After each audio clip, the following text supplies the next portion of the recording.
Good. How are you doing? Good.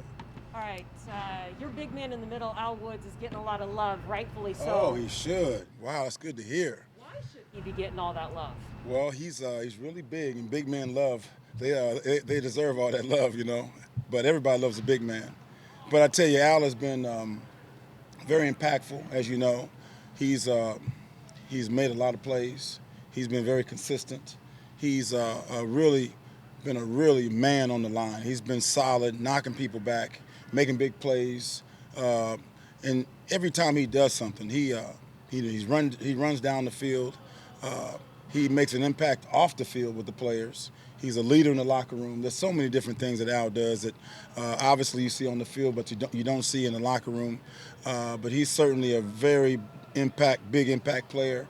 Been very important to us in our success. We've done some good things in a lot of situational football, and Al is very much a part of that.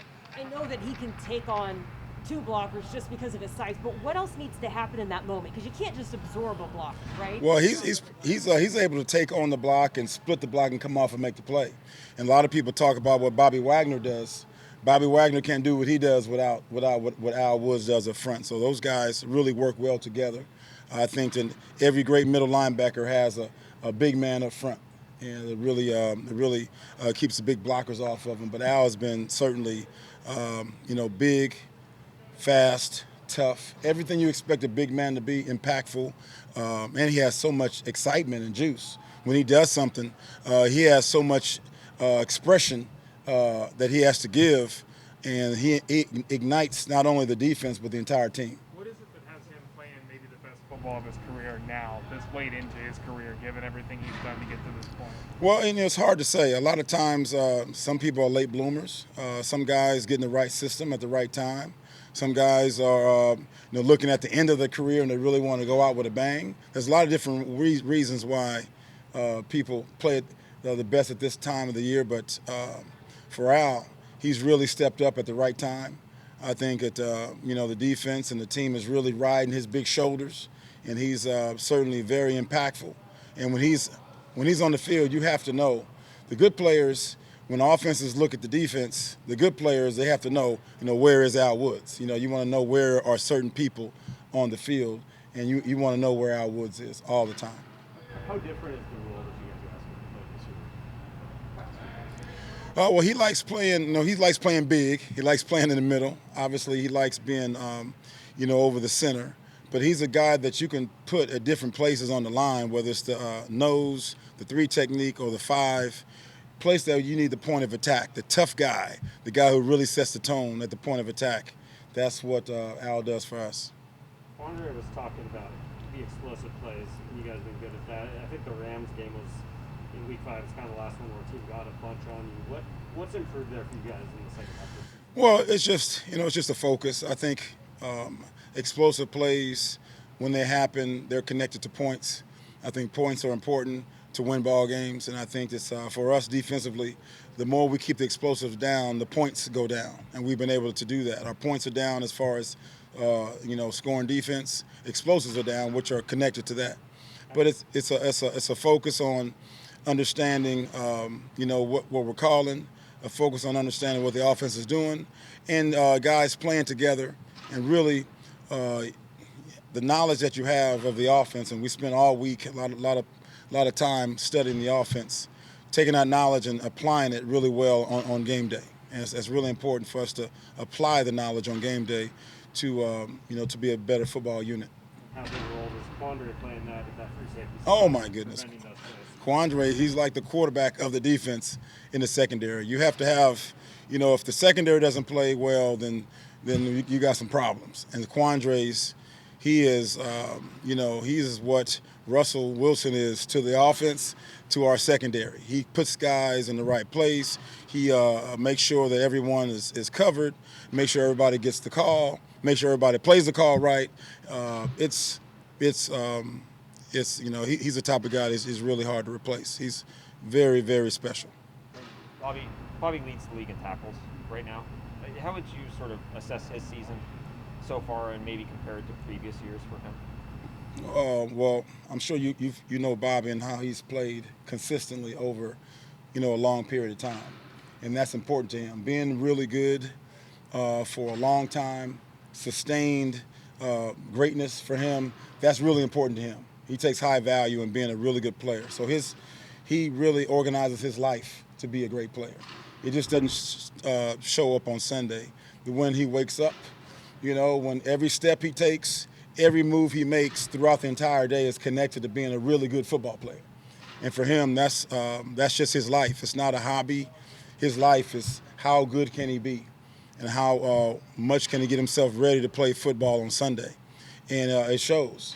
He's a machine when it comes to taking care of his body, eating right, studying, being on time, being early, and then playing ball at a certain level.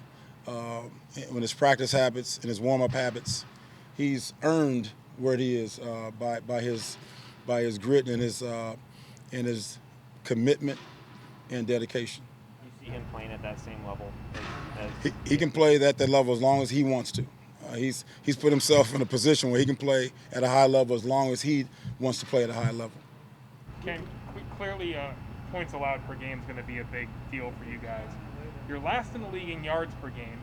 How much do you make of that? What importance does that have to you at all in what you guys want to do as a defense, and how much do you read into that statistic? I'm not quite sure which question you're asking. Just you're last in the league in yards per game allowed.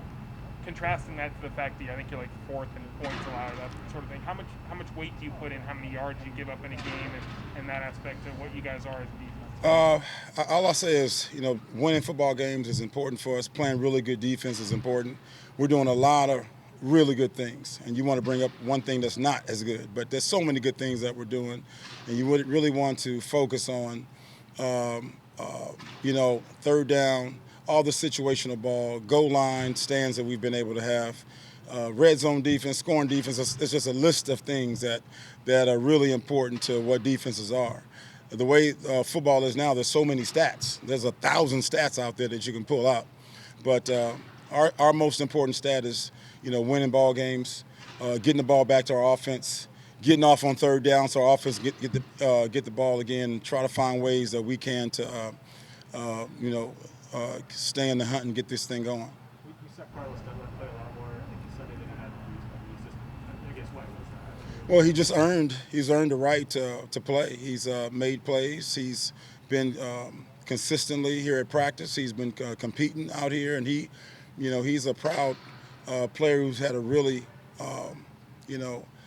good career over a good period of time, and he's earned the right to continue playing at that high level. So he's certainly a guy that when he's on the field, he makes an impact. You want to put as many impactful players on the field as possible. Jordan Brooks, I think he's like third in the NFL. Yes. Yeah, you've talked about some of the things he's had to do Right. in his game. How do you feel like he's progressing with that? Well, just like we talked about, there's so many good things that are going on. It's important for us to really, focus on those. But Jordan, if you watch his progression and his growth over day one all the way to now, second season to now, he's been involved in situations where things didn't go so well, and he continued to grow. And now you watch his production, his impact, and his ability to be so explosive, and his one-on-one plays, his short yardage, shooting gaps. This kid has a chance to be a really, really good player. And I think that anytime good players stay consistent, anytime they handle adversity and they thrive, with the pressure, and he really looks forward to, proving people and proving himself and really competing with Bobby. I think Bobby is a good player and a good example for him to certainly where he can aspire to be, but to compete with him. Bobby doesn't ever want to let go of that crown. Jordan wants that crown, so I think they're really good for each other. What have you made of Daryl Taylor's season and the way he's performed in his first year out there? It's again just like Jordan, watching Daryl grow, going through his adversity and coming back from his injury, dealing with the growth and not quite sure what the league's going to be like, and really understanding the type of player he can be, learning how to use his speed. You're learning how to be a total football player, run, second down and third down, watching his growth, watching his maturity as far as reading and understanding and studying the offensive line and the offense, putting it all together to be a really good football player on Sunday. It's fun to watch. And with guys like Daryl and guys like Jordan, the future's bright. These are really good young football players who are really ascending, at the right time of their career. Usually really good football players show how they start to show a lot of promise in the first year, going into the second year. They show a lot of promise, and these two young players are going to be fantastic Seahawks. Daryl leads the team in quarterback hits. You've got a quarterback this week that doesn't get sacked very much in Matthew Stafford. So what's the value of just being able to disrupt him, being able to hit him, both Daryl and Rasheem? Oh, my goodness, we need to get to him. Stafford is outstanding and, holding the ball, and he's outstanding getting rid of the ball fast, too. I think they have a really high get rid of the ball rates as far as 2.63 seconds, I think it is. But getting pressure is important. Anytime you let a quarterback that good sit back there and just take his pick on what he wants to throw, it could be dangerous for us. So it's important for us certainly to use our best quarterback getters and our best quarterback pressure guys to get there, because it's going to be a great challenge for us. They do a great job of protecting them. We need to do a better job of getting to them, so it'll be a good challenge for us. You think what different? They sort of have back down as their other receiver now instead of Robert Woods. The system is the system. They do what they do, regardless of who's in there. They do the same. They just plug in the next guy, and the system works. And we don't see much difference. They're going to run their plays. They're going to run their deep balls, run their screens, and all the things that they do really well. And we have to defend it. Anything else? Thank you. Thank you.